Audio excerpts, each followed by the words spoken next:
Good morning future officers. दोस्तों आज है सितंबर 11 2021 सैटरडे का दिन है और हम लोग करने वाले हैं द इंडियन एक्सप्रेस के न्यूज़पेपर की एनालिसिस। मेरा नाम है सितेंद्र चौधरी और फिर से मैं रोज की तरह आपके लिए कुछ सिलेक्टेड टॉपिक्स यहाँ पे लेके आया हूँ। दोस्तों आज है 9/11। 9/11 एक ऐसी डेट है जो हमेशा के लिए दुनिया के इतिहास में लिखी जा चुकी है, बिकॉज इस दिन एक ऐसी घटना हुई थी जिसने इस पूरी दुनिया की इक्वेशन को चेंज कर दिया। ईस्ट और वेस्ट के बीच में पूरी दुनिया की इक्वेशन को चेंज कर दिया। यूरोपियन पावर्स या जो वेस्टर्न पावर्स हैं वो क्या सोचती थी एशिया के बारे में, मिडिल ईस्ट के बारे में, उस सोच को पूरी तरह से चेंज कर दिया और इसे कहा जाता है 9/11 attack on world trade centre और ट्विन टावर के ऊपर, जैसा कि पिक्चर में आप देख सकते हो। इससे पहले अमेरिका को दुनिया की सेफेस्ट कंट्री में से माना जाता था। अमेरिका वाले भी ये सोचते थे कि उनकी जो दुनिया है, जो उनकी कंट्री है, वो बहुत दूर है और इसके ऊपर किसी भी तरह का कोई भी टेररिस्ट अटैक पॉसिबल नहीं हो सकता, बिकॉज वो अटलांटिक ओशन और पैसिफिक ओशन के बीच में कहीं ना कहीं बहुत सेफ है। लेकिन 9/11 ने ये दिखा दिया कि इस दुनिया में आप जहां भी रहिए, जहां भी रहिए, जितनी मर्जी आपके पास टेक्नोलॉजी हो, जितना मर्जी आपके पास पैसा हो, आपके पास इंटेलिजेंस हो, आपकी आर्मी हो, डिफेंस फोर्सेस हो, आप सेफ नहीं हैं। तो टेररिज्म एक ग्लोबल एनिमी बन के उभरा और इसके बाद जो टेररिज्म के अगेंस्ट में जो चीजें की गई, दुनिया की पूरी इक्वेशन चेंज हो गई, जियोपॉलिटिक्स चेंज हो गई। और 9/11 एक ऐसा डिफाइनिंग मोमेंट है दुनिया की हिस्ट्री में जिसने कंट्रीज की इक्वेशन को, रिलेशन को आपस में पूरी तरह से चेंज कर दिया। अगर मैं इंडिया की बात करूं तो 9/11 से पहले इंडिया और अमेरिका के रिश्ते खास अच्छे नहीं थे। अप एंड डाउन इनके अंदर चलता रहता था।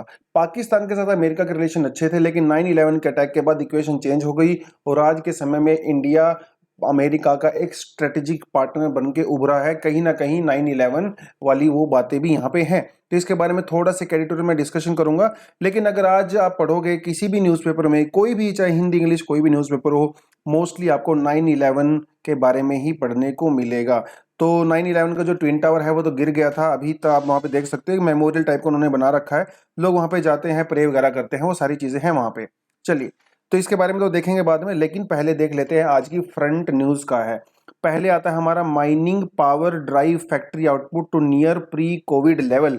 मतलब हमारे यहाँ पे जो माइनिंग है और जो पावर इलेक्ट्रिसिटी जनरेशन है वो प्री कोविड लेवल पे पहुंच चुकी है। तो मार्च 2020 में जो है कोविड लॉकडाउन लगा था, उससे पहले 2020 में, सॉरी, उससे पहले जो इंडिया में माइनिंग और पावर जनरेशन की जो डिमांड थी अभी वो देखी जा रही है। इट मीन्स कि इंडिया की इकोनॉमी ने थोड़ा सा ओपन अप होना शुरू हुआ है, उसने रिकवर करना यहाँ पे स्टार्ट किया। अभी ये कह कौन रहा है? ये कह रहा है, यहाँ पे आपको दिखा देता हूं मैं इसको कह रहा है national statistical office, NSO. NSO जो है एक डेटा रिलीज करता है, एक इंडेक्स रिलीज करता है जिसे कहा जाता है इंडेक्स ऑफ इंडस्ट्रियल प्रोडक्शन। याद रख लेना है, आईआईपी को इशू कौन करता है? एनएसओ करता है। पहले इसका नाम एनएसएसओ हुआ करता था, लेकिन बाद में इसका नाम चेंज करके एनएसओ कर दिया गया है, ये भी आपको पता होना चाहिए। आईआईपी के अंदर क्या होता है, हम लोग 8 कोर इंडस्ट्री जो इंडिया के अंदर है उनके डेटा को कलेक्ट करते हैं। उनके अंदर प्लस इंप्रूवमेंट हो रही है कि नहीं हो रही है, उसके बेसिस पे हम लोग डिसाइड करते हैं कि इंडिया में इंडस्ट्रियल जो ग्रोथ है वो हो रही है कि नहीं हो रही है। 8 कोर इंडस्ट्री कौन कौन सी है मैं पहले भी आपको बता चुका हूं, जैसे हमारे यहाँ पे कोल हो गया, है ना, फर्टिलाइजर हो गया, इलेक्ट्रिसिटी हो गया, इस तरह की जो इंडस्ट्री है, ओएनजीसी का जो हमारा पेट्रोलियम एंड ऑल दैट आता है वो भी आपका इसी के अंदर आता है। स्टील आपका यहाँ पे हो गया, गेल आपका यहाँ पे हो गया। तो इस तरह की जो हमारे पास 8 कोर इंडस्ट्री है ना, उसके बेसिस पे हम लोग डिसाइड करते हैं कि इंडिया का जो इंडस्ट्रियल आउटपुट है वो प्लस में जा रहा है या माइनस में जा रहा है। देखिए यहाँ पे इन्होंने एक जो चीज वो दिखा रखी है, that July number 2 was helped by the base effect. ये बेस इफेक्ट में आपको ना, मेरे ख्याल से ऐसा लगता है मुझे, रोज एक बार तो मैं डिस्कस कर ही लेता हूँ, है ना। तो ये जो आपका आर्टिकल आता है ये आता है आपका जीएस पेपर 3 में इकोनॉमी वाले सेक्शन से। अब ये जो जुलाई के नंबर है ना, ये काफी पॉजिटिव दिख रहे हैं, काफी हाई दिख रहे हैं। क्यों दिख रहे हैं? Because of the base effect. देखिए बेस इफेक्ट क्या होता है आपको यहाँ पे दिखा देता हूँ। ये हिंदुस्तान टाइम्स का आर्टिकल है, इसके अंदर बेस इफेक्ट की डेफिनेशन क्या दे रखी है आप देख सकते हो। According to the Investopedia, base effect is the distortion. देखिए ये डिस्टोर्शन है। डिस्टोर्शन का मतलब होता है कि जब कोई फिगर बिल्कुल सही नहीं होते उसके अंदर डिस्टोर्शन होती है ना, वो गड़बड़ होते हैं, हिले हुए होते हैं। तो it's a distortion in a monthly inflation figure that results from the abnormally high और the low level of inflation, that is the meaning of the base effect. मतलब ये है कि पहले आपकी हालत बहुत ज्यादा खराब थी, लेकिन अभी आपकी हालत अगर ठीक हो गई है, इसका मतलब ये नहीं है कि आप पूरी तरह से रिकवर हो गए हो। सपोज पहले आप बिल्कुल एक हेल्दी पर्सन हुआ करते थे, लेकिन किसी एक्सीडेंट में जो है किसी की दोनों टांगे टूट गई, तो वो एकदम अपने हेल्दी लेवल से बहुत नीचे चला गया। अब मान लो दो टांगे टूट गई, उसमें से एक टांग की रिकवरी हो गई, दूसरी टांग की रिकवरी नहीं हुई। तो जब उसकी एक टांग की रिकवरी हो जाती है तो हम तो यही बोलेंगे कि भैया पहले आपकी दोनों टांगे खराब थी, कम से कम एक टांग तो रिकवर हुई, तो आपने काफी अच्छी रिकवरी की है। लेकिन जब वो एक हेल्दी पर्सन हुआ करता था, उसके कंपैरिजन में तो उसकी परफॉर्मेंस अभी भी बहुत लो है ना। तो ये जो उसकी रिकवरी नजर आ रही है ना, ये बेस इफेक्ट से की वजह से उसको हाई रिकवरी लग रही है, लेकिन जो ओरिजिनल उसकी स्टेट थी उसके कंपैरिजन में अभी भी उसकी हालत काफी खराब है। तो इंडिया की जब मैं इंडस्ट्रियल सेक्टर की बात करता हूं या जीडीपी की बात करते हैं, इंडिया के जो जीडीपी फिगर इतने हाई इसलिए नजर आते हैं because of the base effect. Covid 19 से पहले जो सिचुएशन थी उसके कंपैरिजन में हम लोग काफी ज्यादा नीचे चले गए थे, मतलब दोनों टांगे टूट चुकी थी। अभी क्योंकि लॉकडाउन थोड़ा सा ओपन होना स्टार्ट हुआ है, रिकवरी होनी स्टार्ट हुई है, तो एक टांग वापस आ गई है। तो जब आपकी एक टांग वापस आ गई है, मतलब हल्का फुल्का रिकवर करना स्टार्ट किया है, तो दिखने में ऐसा लगता है कि रिकवरी अच्छी हो रही है, लेकिन अभी भी हेल्दी स्टेट से हम लोग काफी ज्यादा दूर हैं। तो इस आर्टिकल से आपको सिर्फ यही जानना है कि आईआईपी जो इंडस्ट्रियल जो प्रोडक्शन का इंडेक्स है, इसको इशू कौन करता है? एनएसओ करता है। That thing you should remember from this article. और 8 कोर इंडस्ट्री कौन कौन सी है, आप जरा कमेंट सेक्शन में मुझे बता दो कि कौन कौन सी 8 कोर इंडस्ट्री इंडिया के अंदर कैलकुलेट की जाती हैं। ठीक है, चलिए अगली जो यहाँ पे आती है न्यूज, कोई खास न्यूज नहीं है, ज्यादा इंपॉर्टेंट है भी नहीं। Afghanistan situation fragile, need inclusive dispensation. देखिए ये दो वर्ड है, फ्रजाइल का मतलब क्या होता है? Fragile mean something which is very easy to break, बहुत जल्दी ब्रेक हो जाता है, मतलब वो इतना फ्रजाइल, इतना नाजुक होता है, उस पर अगर आपने थोड़ा सा भी टच कर दिया ना, थोड़ा सा उसके अंदर डिस्टर्बेंस हो गई तो वो टूट जाता है। That is the meaning of fragile. Dispensation का मतलब होता है कि कोई चीज जब ऑर्डर में होती है, प्रॉपर एकदम ऑर्डर मैनर में होती है, तो अफगानिस्तान के अंदर जो सिचुएशन है इस समय बहुत ज्यादा फ्रजाइल है। इंडिया ने कहा है कि Afghanistan needs inclusive dispensation. Inclusive का मतलब देखिए, इंक्लूड वर्ड से आया है। इंक्लूड का मतलब होता है जब आप, इंक्लूसिव का मीन्स कि जब हर सेक्शन को इंक्लूड करते हो, आप उसमें वीमेन को भी इंक्लूड करते हो, माइनॉरिटीज को भी इंक्लूड करते हो, that is the meaning of this. तो इंडिया में जो यूनाइटेड नेशन सिक्योरिटी काउंसिल में इंडिया के जो परमानेंट रिप्रेजेंटेटिव है टीएस त्रिमूर्ति जी ने, इन्होंने कहा है कि इंडिया एक्सपेक्ट करता है अफगानिस्तान से for an inclusive dispensation in the government so that there should be representation of all section of the Afghan people in the government, that is said by mister Trimurti. अभी देखिए अफगानिस्तान के अंदर जो है सरकार बनी है, उसके अंदर 33 कैबिनेट मिनिस्टर हैं, लेकिन आउट ऑफ दिस 33 सिर्फ 3 कैबिनेट मिनिस्टर ऐसे हैं जो नॉन पश्तून जो है, जिनका एथनिसिटी है। उनमें से एक दो उज्बेक हैं, एक आध उसमें ताजिक है, और कोई भी वीमेन नहीं है, देयर इज नो वीमेन। तो तालिबान जो दुनिया को ये कह रहा है कि मैं इंक्लूसिव सरकार बनाऊंगा, तो it is a lie, completely white lie है, झूठ है, एकदम सफेद झूठ। ठीक है, तो इंडिया ने इसीलिए कहा है कि अफगानिस्तान में सिचुएशन फ्रजाइल है, इंडिया थोड़ा वेट करेगा, देखेगा वहां पे, अगर इंडिया को सिचुएशन ठीक ठाक लगती है तो India will go ahead and talk with Taliban, that is said by India. ठीक है, चलिए अगली न्यूज क्या कहता है, वो कहता है कि average debt of farm household up 57% in 5 year till. तो ये भी आपका जीएस पेपर 3 वाले पोर्शन से ही है। ठीक है, क्योंकि ये कह रहा है कि फार्म हाउस होल्ड डेट, मतलब जो किसान हैं, जो फार्मर्स हैं, उनका जो डेट है, जो उनका ऋण है, वो 57% हाई हो गया था। और ये कब का डेटा है? ये प्रेजेंट का डेटा नहीं है, 2018 का डेटा है, क्योंकि जो 2018 में इन्होंने सर्वे किया गया था, उस सर्वे के अकॉर्डिंग 2018 में एज कंपेयर टू 2013 में जो टोटल डेट था वो था अराउंड 47,000 पर पर्सन, है ना, फार्म हाउस होल्ड में, जो कि 2018 में बढ़ के हो गया 74%। तो इस पूरे आर्टिकल का यही कंक्लूजन है कि भैया कोविड 19 से पहले भी इंडिया का जो फार्म सेक्टर था वो अच्छा परफॉर्म नहीं कर रहा था। लॉकडाउन की तो आप उम्मीद ही छोड़ दीजिए, उसका तो डेटा अभी तक आया ही नहीं है। ये तो लॉकडाउन से पहले 2018 की बात हम लोग कर रहे हैं, लॉकडाउन से भी 2 साल पहले उस समय में भी इंडिया का जो फार्म सेक्टर है, एग्रीकल्चर सेक्टर है, that was not growing at all according to this survey. और ये सर्वे कोई किसी प्राइवेट ऑर्गेनाइजेशन ने नहीं किया, सरकार ने ही किया है। ठीक है, देखिए मॉनसून की बात कर रहे हैं। अभी जो मैं क्लास ले रहा हूँ ना, बाहर एकदम जबरदस्त बारिश हो रही है सुबह 6 बजे से। सितंबर के महीने में अबव एवरेज रेनफॉल हो रहा है इंडिया में, नॉर्थ वेस्ट इंडिया में, सेंट्रल इंडिया में। अगस्त के महीने में जो रेनफॉल था इंडिया में, that was less than average, less than 24% जो है बिलो एवरेज हुआ था अगस्त के महीने में। तो एक होता है withdraw of monsoon, monsoon withdrawal. तो जनरली 17 सितंबर के बाद इंडिया से मॉनसून का विड्रॉ शुरू हो जाता है, स्पेशली फ्रॉम नॉर्थ इंडिया। इस बार जो ये विड्रॉ होगा ना, अकॉर्डिंग टू आईएमडी, ये थोड़ा सा लेट होगा। It is going to be little bit delayed monsoon withdrawal. तो आप ये समझ सकते हो 17 तारीख के बाद से लाइक 25 तारीख या 28 तारीख तक विड्रॉ शुरू होगा। इसका मतलब ये है कि सितंबर के अंत तक भी इस बार आपको अच्छा खासा रेनफॉल देखने को मिलेगा, क्योंकि अगस्त में इट वाज बिलो नॉर्मल। ठीक है, क्यों? क्योंकि बे ऑफ बंगाल वाले रीजन में जो है डिप्रेशन बनने स्टार्ट हुए हैं। सीजन का सबसे पहला डिप्रेशन बना है बे ऑफ बंगाल में। और जब बे ऑफ बंगाल में जब डिप्रेशन बनते हैं, मतलब ये आप इसको साइक्लोन तो नहीं कह सकते, साइक्लोन की बहुत कम इंटेंसिटी होती है उसके, कम उसको बोलते हैं डिप्रेशन। तो जब बे ऑफ बंगाल में डिप्रेशन बनते हैं तो इंडिया में ओवरऑल रेनफॉल थोड़ा सा ज्यादा होता है। तो this is seasons first depression. Depression मतलब होता है जो वहां पे लो प्रेशर क्रिएट हो जाता है एवरी अर्ली नेक्स्ट वीक। ठीक है, इसीलिए जो है इंडिया में इस बार आपको सितंबर में अच्छा खासा रेनफॉल देखने को मिलेगा।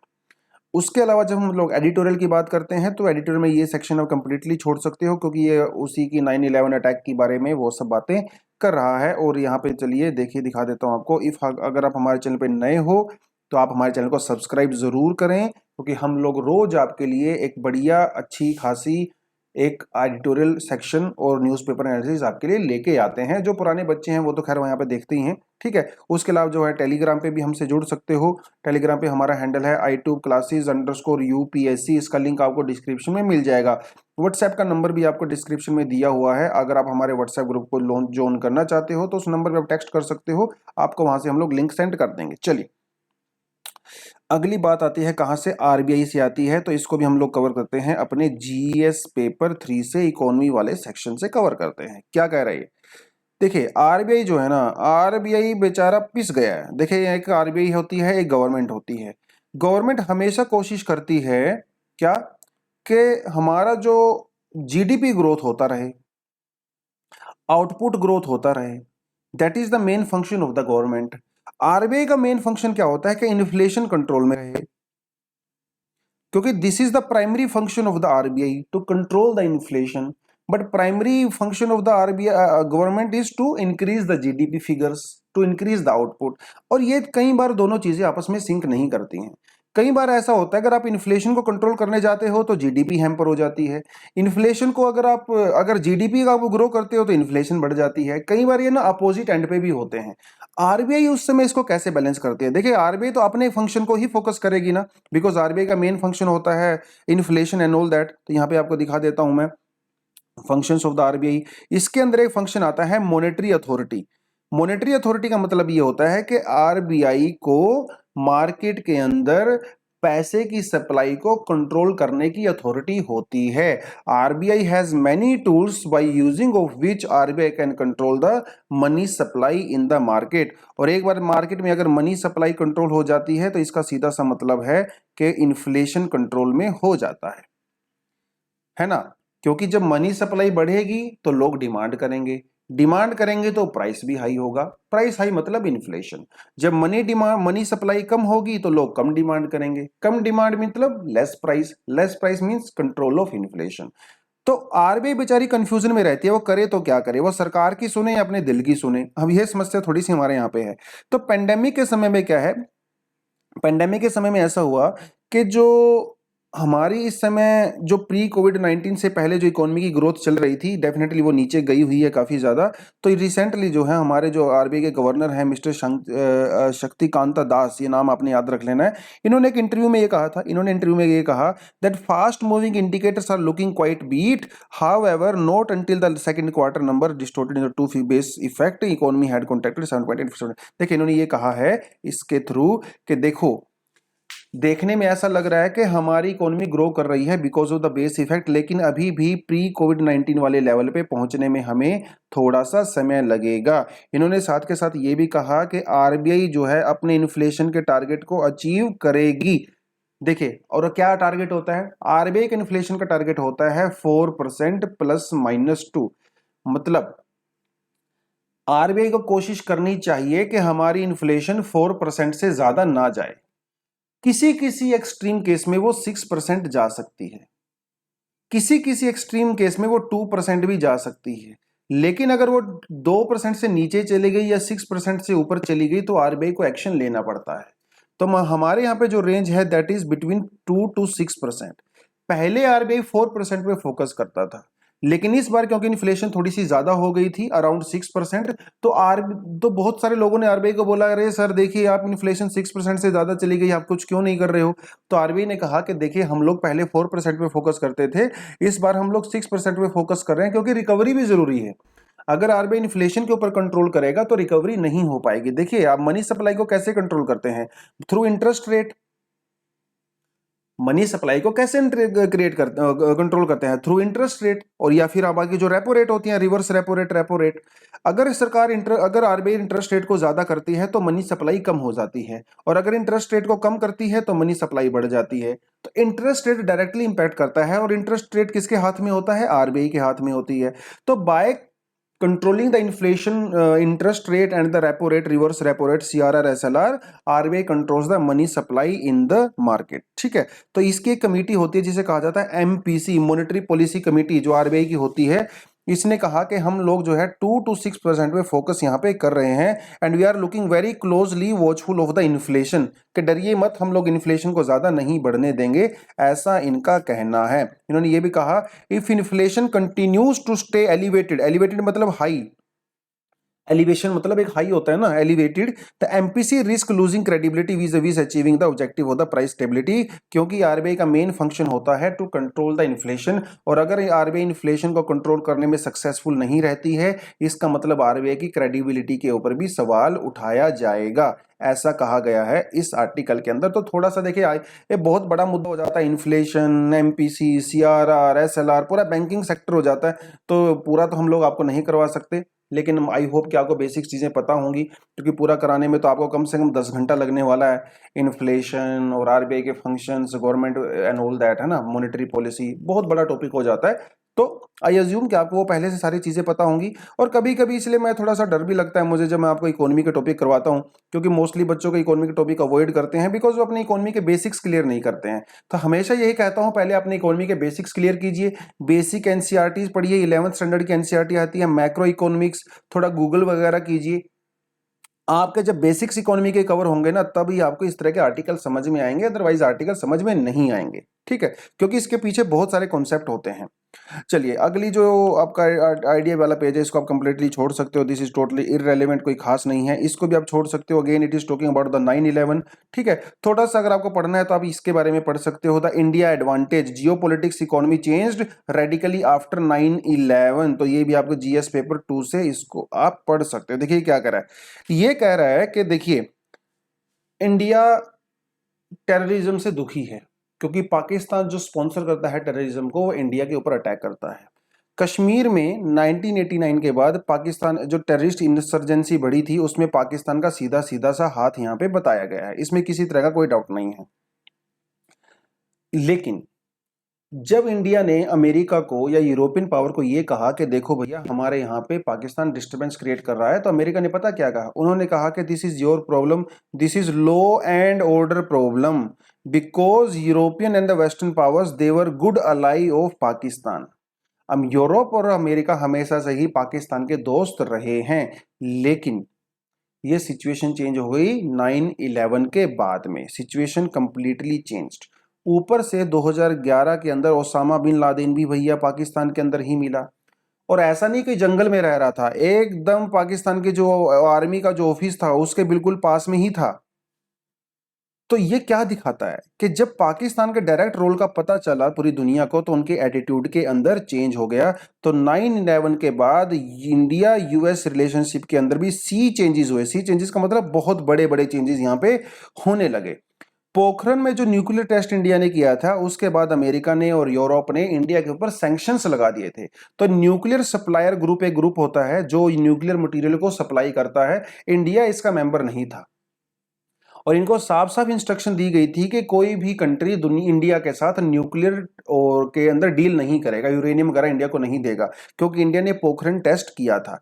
लेकिन धीरे धीरे हमारी अमेरिका के साथ रिलेशनशिप चेंज हुआ और 2000 में जो है बिल क्लिंटन ने इंडिया के अंदर विजिट किया और उसके बाद हो गया भैया 9/11 which was a turning point in India and US relationship. Now they are very close and strategic partner also. ठीक है, इंडिया में के अंदर भी कई अटैक हुए। हमारे पास जो है 26/11 का हमारे इंडिया में अटैक हुआ, मुंबई अटैक हुआ है ना, उससे पहले। और हमारे पार्लियामेंट के ऊपर भी अटैक हुआ। कुलचुक मैसेकर हुआ 2002 में, जिसमें जो है 31 लोग मारे गए, 10 बच्चे मारे गए, 8 वीमेन मारी गई। 2011 में मुंबई के अंदर हुआ, 2008 में। लेकिन इसके लिए इंडिया का रिस्पॉन्स क्या था? What was the response of India? हमें पता था कि ये पूरे टेररिस्ट अटैक पाकिस्तान से हो रहे हैं, उसके बावजूद भी हम लोगों ने कुछ नहीं किया। It is called strategic restaurant. लेकिन अभी सिचुएशन चेंज हो गई है। अभी आपको पता है जब पुलवामा अटैक हुआ 26/11 के बाद तो हमने कुछ किया नहीं, लेकिन जब यूरी अटैक हुआ 2016 में और 2019 में पुलवामा अटैक हुआ तो हम लोगों ने क्या किया वहां पे? हम लोगों ने वहां पे सर्जिकल स्ट्राइक किया है ना, सर्जिकल स्ट्राइक। तो ये क्या दिखाता है? ये इंडिया का जो बदला हुआ एटीट्यूड है ना, उसको दिखाता है कि इंडिया अभी पाकिस्तान के साथ बिल्कुल जूसी भाषा में बात करेगा जैसे उसके भाषा में उसने बात किया था। उसके अलावा इंडिया यूएस के रिलेशनशिप के बारे में बात करो, इंडिया अब now is a part of NSG nuclear supply group और 2008 में अमेरिका ने हमारे साथ न्यूक्लियर डील भी किया। ये क्या दिखाता है? ये अमेरिका का चेंज्ड एटीट्यूड दिखाता है फॉर इंडिया। और जहां तक हम लोग जीडीपी वगैरह की बात करें तो 1990 तक पाकिस्तान की जीडीपी इंडिया की जीडीपी से अच्छी हुआ करती थी, इसमें किसी तरह का कोई डाउट नहीं है। ठीक है, 2000 के बाद ही जो है हमारी जीडीपी पाकिस्तान की जीडीपी से अच्छी हुई। पर कैपिटा जीडीपी की मैं यहाँ पे बात कर रहा हूँ, ओवरऑल जीडीपी की बात नहीं कर रहा हूँ। अगर चाइना से भी बात करें तो चाइना से भी जो हमारी जीडीपी कोई खास अच्छी नहीं है पर कैपिटा इनकम में भी और वैसे भी। लेकिन इंडिया का जो ओवरऑल जो जियो पॉलिटिक्स में इंडिया का रिलेशनशिप इंप्रूव हुआ है अमेरिका के साथ या यूरोपियन पावर के साथ, उसको किसी भी तरह से आप निगलेक्ट नहीं कर सकते। क्योंकि 1991 के बाद इंडिया ने जो लिबरलाइजेशन की जो पॉलिसी अपनाई है, इंडिया का स्टेचर जो है वो काफ़ी ज़्यादा बड़ा है इंटरनेशनल मार्केट में। आज के समय में हमारी जीडीपी जो है वो काफ़ी ज़्यादा ग्रो कर गई है। पर कैपिटा जो जीडीपी है दैट इज़ $2152 पर कैपिटा। हालांकि चाइना से भी हम लोग काफ़ी पीछे हैं, लेकिन वो एक अलग बात है। ओवरऑल हम लोगों ने काफ़ी अच्छा यहाँ पे ग्रो किया है। कहाँ चला गया हमारी एडिटोरियल? है ना, करे ऊपर चला गया होगा। ठीक है, तो वैसे तो कंप्लीट हो ही गया था। ठीक है, so that is about this कि liberalisation is not necessary only for the poverty alleviation and achieving the prosperity but arguably it is now the principal strategy for the national security also। कि तो जो India में ने 1991 में liberalisation की policy अपनाई थी, यह सिर्फ और सिर्फ हमारी पॉवर्टी या गरीबी हटाने के लिए ही जरूरी नहीं है बल्कि हमारे नेशनल सिक्योरिटी के लिए भी जरूरी है। क्योंकि जैसे जैसे इंडिया के जीडीपी ग्रोथ होगा इंडिया अपनी सिक्योरिटी के ऊपर और ज्यादा इन्वेस्ट यहाँ पे कर सकता है। ठीक है, तो यही कहा गया है आज के इस एडिटोरियल के अंदर। उसके अलावा जो अगला जो आर्टिकल है वो आता है कि ऑस्ट्रेलिया के फॉरेन मिनिस्टर इन्होंने बोला है क्वाड के बारे में। क्वाड आपको पता ही है क्या है? क्वाड जो है 4 कंट्री का ग्रुप है जिसके अंदर ऑस्ट्रेलिया है, जापान है, यूएसए और इंडिया है ना। इसका मेन एम क्या है? If swiftly and the very effectively over the last 2 years की objective of the Quad is to open inclusive Indo Pacific. मतलब जो इंडिया पैसिफिक ओशन है भैया वो इंक्लूसिव होना चाहिए, ओपन होना चाहिए, यहाँ पे किसी भी तरह का भी डर नहीं होना चाहिए, नेविगेशन प्रॉपर तरीके से होना चाहिए। तो क्वाड के बारे में इन्होंने कुछ बोला है। क्वाड के बारे में तो ऑलरेडी आप लोग सबको पता ही है। It's a quadrilateral grouping of 4 countries जिसके अंदर कौन है? जापान है, ऑस्ट्रेलिया है, इंडिया है और अमेरिका है। और ये time to time naval exercise और आर्मी एक्सरसाइज भी करते रहते हैं। हालांकि चाइना इसको लेके काफ़ी ज़्यादा प्रॉब्लम क्रिएट करता है, इसको क्रिटिसाइज करता है, लेकिन फिर भी हम लोग जो है इसको कंटिन्यू कर रखा हम लोगों ने, ठीक है। तो थोड़ा सा ये इसके बारे में बयान था, तो इसलिए थोड़ा सा आपको इसके बारे में पता होना चाहिए। उसके अलावा दुनियादारी में जो है वर्ल्ड न्यूज़ में आज कुछ नहीं है इंडिया के पर्सपेक्टिव से, ये का सब चीज़ें आज बेकार दे रखी हैं इन्होंने, कुछ भी खास नहीं है। हम वो सिर्फ वही चीज़ें करते हैं जो इंडिया के पर्सपेक्टिव से हमारे एग्जाम के लिए इंपॉर्टेंट हो सकती है, otherwise we do not do that kind of articles, ठीक है।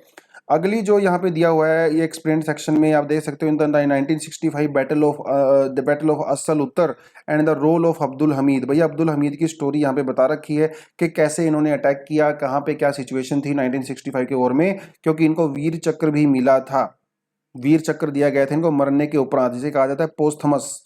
पोस्थमस का मतलब आफ्टर द पर्सन डाइज, ठीक है, जब ये शहीद हो गए थे इसके बाद इनको दिया गया था परम वीर चक्र, ठीक है, अब्दुल हमीद को। तो थोड़ा सा अगर आपको पढ़ना है तो अब्दुल हमीद के बारे में भी आप यहाँ पे पढ़ सकते हो, ठीक है।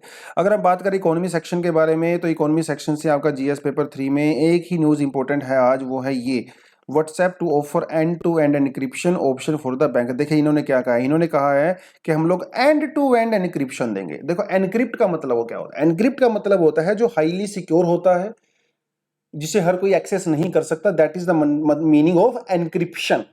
जब आप व्हाट्सएप के ऊपर चैट करते हो तो आपके मैसेज एनक्रिप्टेड होते हैं, इसमें किसी तरह का कोई डाउट नहीं, 1 to 1 एनक्रिप्टेड होते हैं, इसका मतलब उनको व्हाट्सएप भी नहीं पढ़ सकता। लेकिन जो आप अपनी चैट को स्टोर करते हो, आप अपनी चैट को जब आई क्लाउड पे स्टोर करते हो या गूगल ड्राइव पे स्टोर करते हो, आपकी चैट जो होती है ना, वो जो स्टोर होती है वो एनक्रिप्टेड नहीं होती है। मतलब अगर आप एंड्रॉइड का फोन यूज करते हो या आईफोन यूज करते हो तो हो सकता है किसी एक्सट्रीम केस में गूगल या एप्पल आपके मैसेज को पढ़ ले, because they are not end to end encrypted.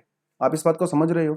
लेकिन जो सिक्योरिटी एजेंसीज हैं वो बार बार मतलब जो लोग प्राइवेसी को सपोर्ट करते हैं उनका कहना था कि व्हाट्सएप को ये जो स्टोरेज होती है ना, ये भी एंड टू एंड इनक्रिप्टेड होनी चाहिए ताकि लोगों को ज्यादा सिक्योरिटी मिले। तो अभी क्या इन्होंने क्या किया, अभी इन्होंने एक नया सिस्टम लॉन्च किया है, बैकअप की वॉल्ट सिस्टम, जिसमें आप एक पासवर्ड क्रिएट कर सकते हो। अगर आप अपनी चैट को स्टोर करते हो गूगल ड्राइव पे या आई क्लाउड पे, आपकी वो जो स्टोर्ड जो मैसेज हैं वो भी एंड टू एंड इनक्रिप्टेड हो सकते हैं, यानी कि कोई भी उनको नहीं पढ़ सकता है, including your Google, your Apple, और व्हाट्सएप तो पहले ही नहीं पढ़ पा रहा था।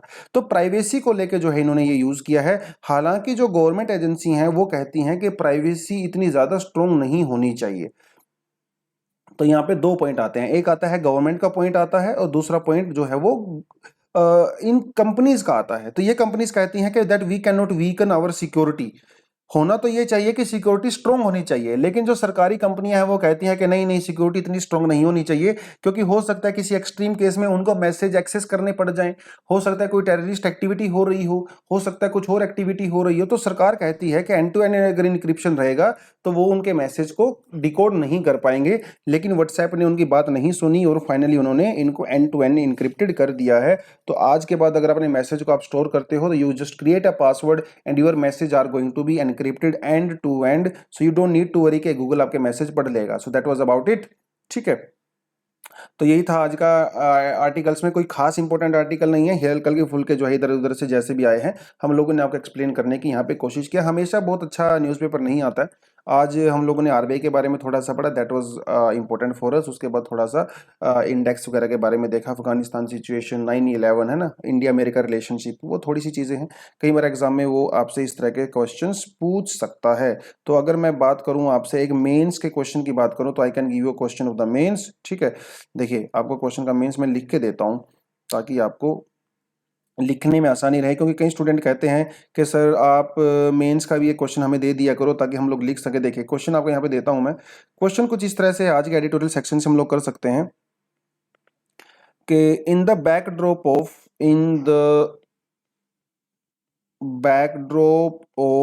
9/11 अटैक,